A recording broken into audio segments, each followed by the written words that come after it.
Welcome back, and thank you for keeping it KTS. Remember, this is the Public Finance Trail program coming on your screens every Monday at 8:30. You can send your feedback and comments on our Facebook page at Kenya Television Service and also facebook.com at the County Budgets. Also find us on YouTube at KTS TV Kenya. Mr. Kiprono, from what you've explained, it's quite evident that most of these discussions revolve across the CBROP. What is this CBROP,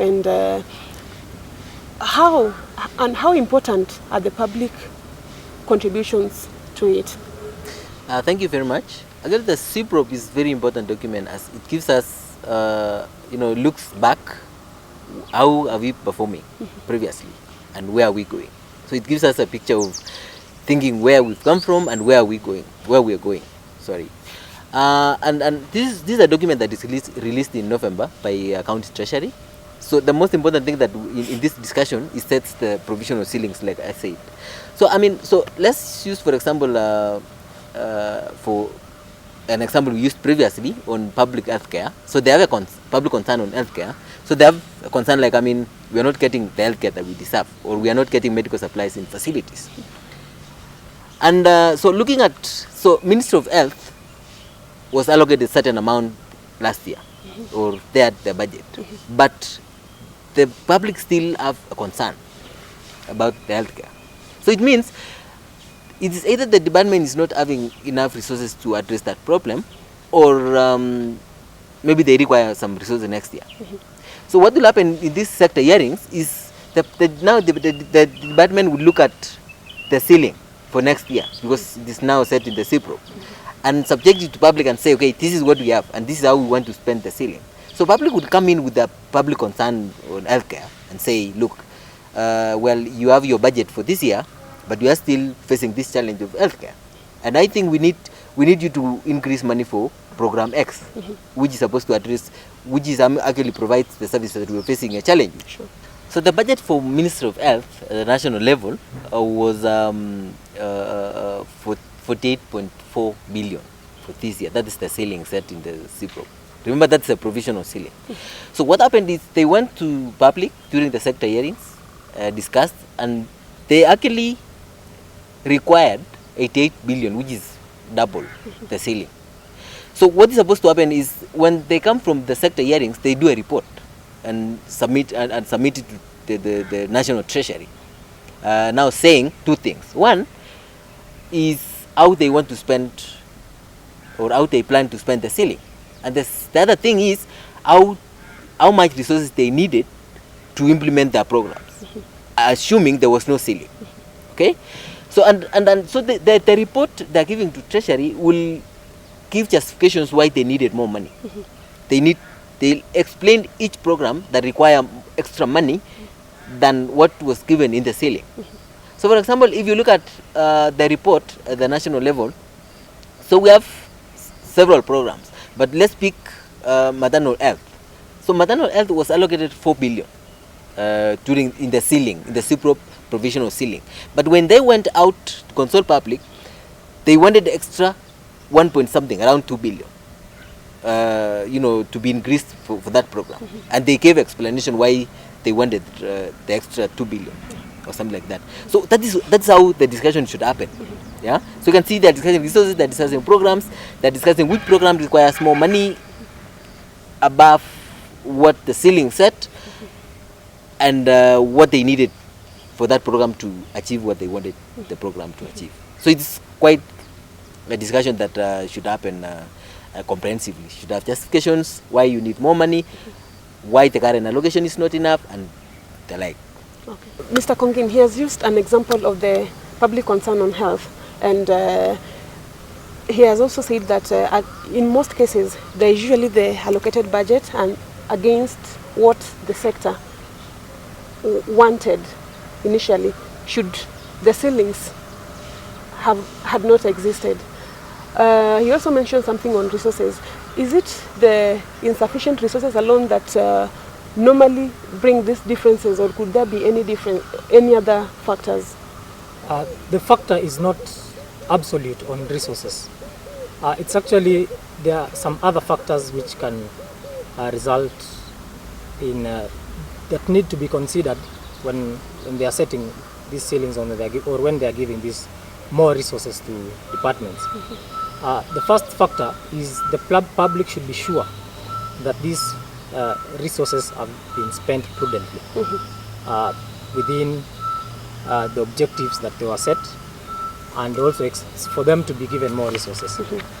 The other factor, there could be some element of the funds being misappropriated or being used in a way that they were not intended for.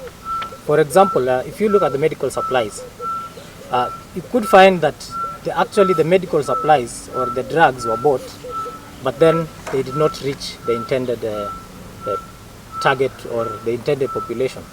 So in this case, the department has to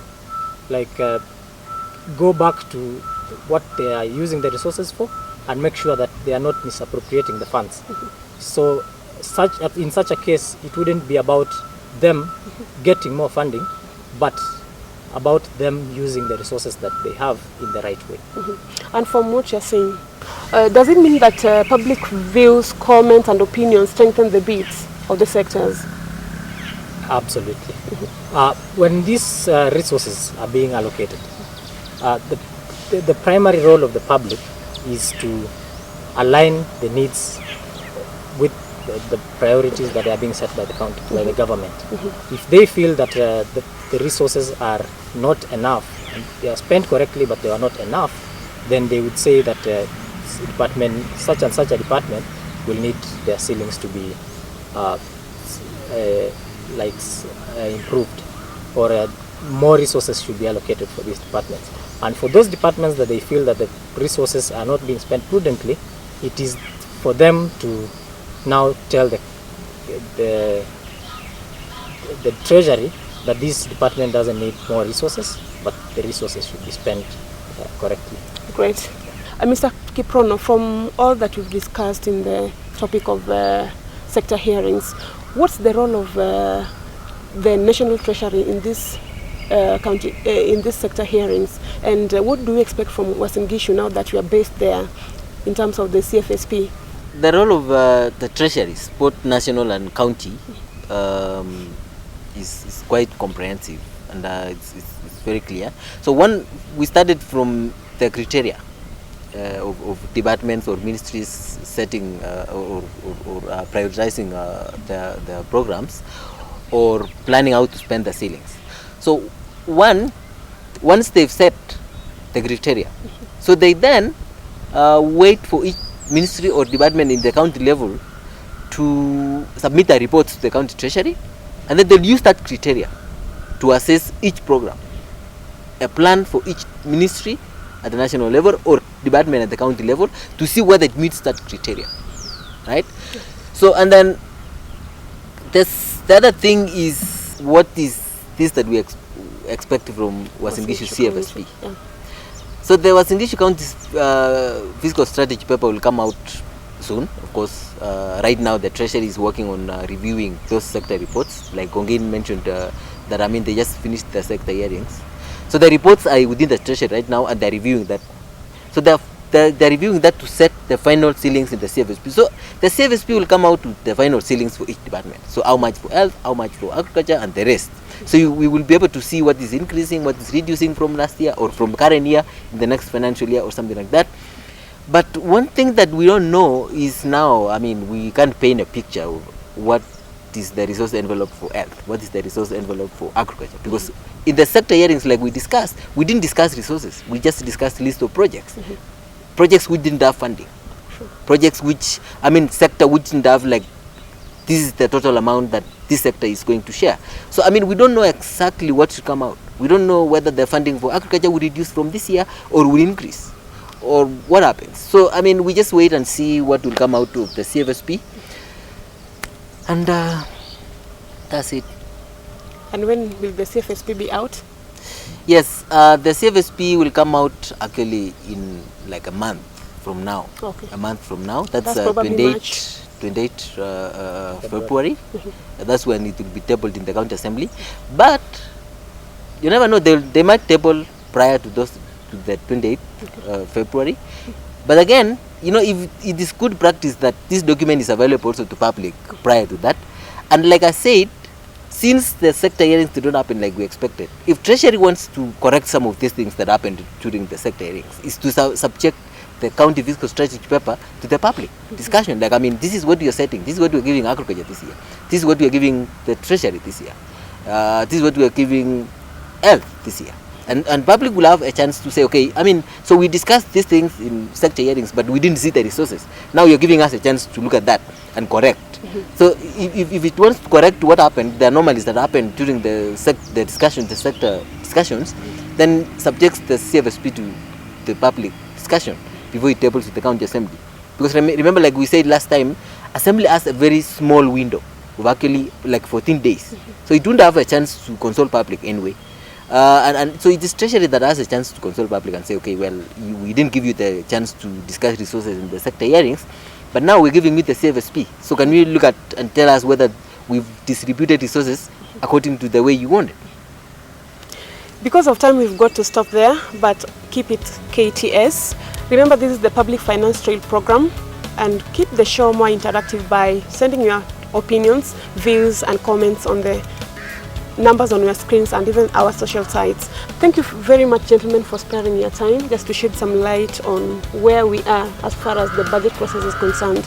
On behalf of everyone who made this show a success, I say great thank you, and know that your input is very important in strengthening the bids of sectors.